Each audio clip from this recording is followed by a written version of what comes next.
Hi guys, Chef Kevin Belton here. Hope you're having yourself a fantastic day. Now I'm going to try to get you ready for St. Patrick's Day. I am doing a couple of recipes that, oh man, it's so good. Takes a little bit of work, but it is so good. We're going to do a beef and stout pie. We're also going to do what's called Colcannon, which is a mashed potato dish, okay? So to start things off, basically I took stew meat, hit it with a little Creole seasoning, dusted a little flour, and I browned it off, okay? In the pot, I had a little oil. I browned off the beef. It took me a couple of times. And in the pot, I started to saute off a little bit of shallots, okay? Shallots are those small onions that are about that big you see in the grocery stores. So to this, let's go ahead and get in some carrots, some celery, and some mushrooms. All right. Now, this is a dish where we're going to cook this down. And this is going to cook down for a while, but we're going to put it in a shell and bake it in the oven. Now, I'm going to use puff pastry for this to create this pie. All right. And you can see for my potatoes, I've got my potatoes going back here. You can't see them really well. They're down under there, gang. I also put some whole garlic cloves down in there. I love garlic mashed potatoes. So these potatoes, they're cooking, but I'm going to show you what we're going to do with those in a little bit. I just want to start those cooking. Now, this is a dish where this is going to saute for a while, okay?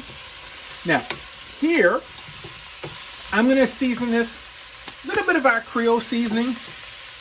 A little further on, I may use a little salt, a little fresh cracked black pepper. All right.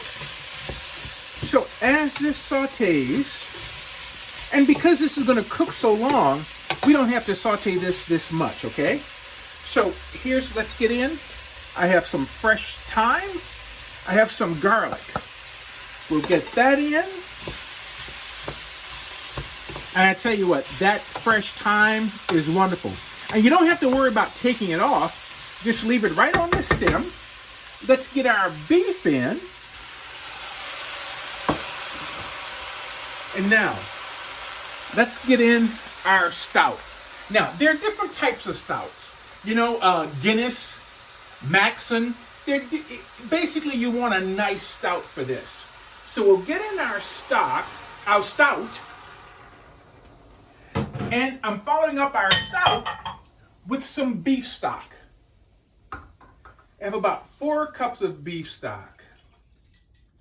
And my goal here is I'm going to turn this down real low, and I just want this to simmer.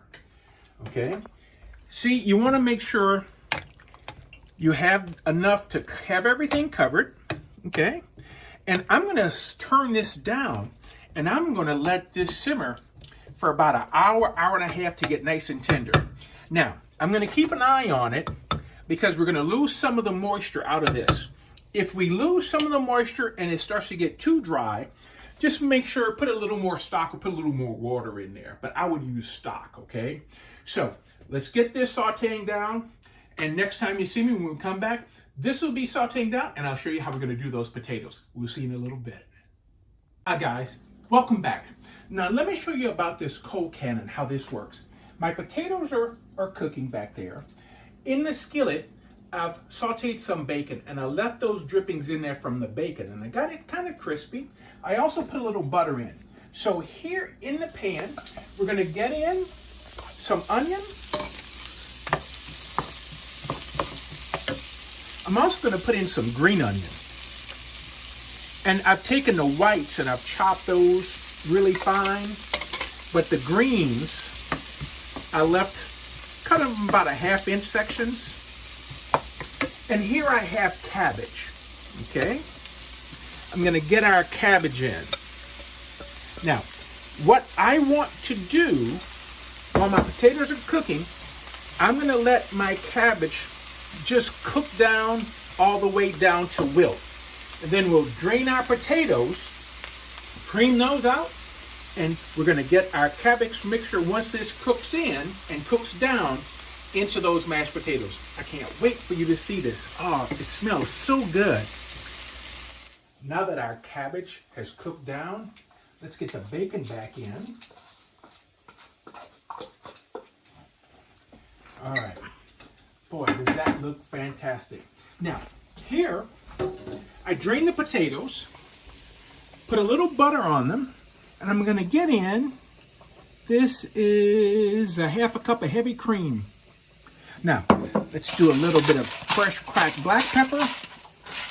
Now, I cooked the potatoes in salted water, so we really don't have to add any salt to them. So basically, we just want to get them mashed. And you know, some people use a mixer for this. I just use a masher, all right? Because some folks like them really creamy. Some folks like them to have little chunks in them. So always do it to your taste. How do you like them? How do you want them? Okay? I tell you what, they smell so good. And remember, I had garlic in here. And these whole garlic cloves are gonna mash right along with this. So basically now, let's get these potatoes off of here. Come on, how about, it doesn't want to come off. Now remember all this goodness we sauteed in our skillet? Let's get this in our potatoes. The onion, the carrots, listen to me, the carrots. I'm so excited because, you know, I love potatoes. I just love potatoes. So we had the onion, the green onion, okay? That cabbage cooked down. And now all we have to do is stir this into the potatoes. Doesn't that look just absolutely fantastic? And this is the dish, Colcannon, that'll go wonderful with our beef and stout pie. And as you can see, that our beef is still just simmering on the stove, okay? So when we come back, I'll show you how we're gonna go ahead and continue with that beef and get it going. So we'll see in a little bit. Hi guys, welcome back. As you see, I've taken my beef out with my mushroom and carrots and onions, and I've strained it. Now this is the liquid. In the pot here, I had a little bit of butter and about a half a cup of the liquid that came off of the meat that was cooking. So here about 3 tablespoons of flour. We're gonna get this stirred in. We're gonna get this a little smooth. Basically, we're making a nice gravy, okay? Now, it looks a little lumpy right now, but what I'm going to do, I'm gonna start pouring some of the liquid that our meat cooked in. All right, so as this heats up, it's gonna smooth itself out into a nice gravy. Now, this has gotten nice and thick. Come take a look. It's thickened, it smoothed itself out, okay? Now, our next ingredient is something you may not think about. This is bittersweet chocolate, about an ounce of it. So we're gonna get that in and let this melt, okay? Now, we're gonna pour this over our meat that we drained out of our liquid, okay? Then we're gonna let this cool because look, I've prepared the pans, okay? I used puff pastry right down in the bottom of the pan. This is what I'm gonna drop off to a relative, all right? That's why I did it in a disposable pan. We're gonna fill it and then put our top on. So we'll get this stirred in. That chocolate is melted. Let's pour this over our meat.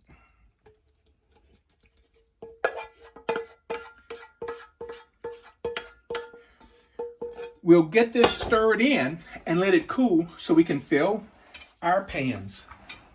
Now that our filling has cooled, I filled our pans and put the puff pastry right on the top. Now you notice I've cut some slits in. So as this bakes, the air can escape inside and it won't bubble over. Now all I'm doing here is brushing this with a little egg. This will help the tops to brown off.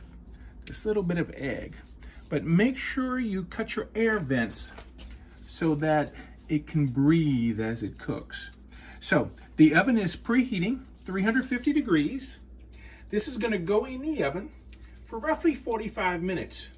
Now, I've made this in the pans like this. If you want, you can use individual ramekins and put them in that way and make small individual ones. So let's get these in the oven, guys. I've taken my beef and stout pie out of the oven. Look how good this looks. And I tell you what, the smell is absolutely amazing. Now remember, I did them in 2 pans. Here I just lined the bottoms of both of them and then put the puff pastry on the top. And you see where I cut the slits to make sure that the air, as it cooked, the bubbles could come through and the air can escape. You always want to make sure you cut those slits. And by putting the egg on top, that helps everything brown off. And look at my Colcannon. Basically, the garlic mashed potatoes where we sauteed bacon, we had onion, green onions, and cabbage, and let that saute down, mash the mashed potatoes, and mix that sauteed cabbage and bacon and onions all in it. I tell you what, this is so good. So I tell you, for this St. Patty's Day, I hope you try these recipes because I think they'll bring you a little luck of the Irish. Keep washing those hands, keep masking up. Thank you so much for hanging out with me and cooking with me today. I'm Chef Kevin Belton for WWLTV, and we will see you soon.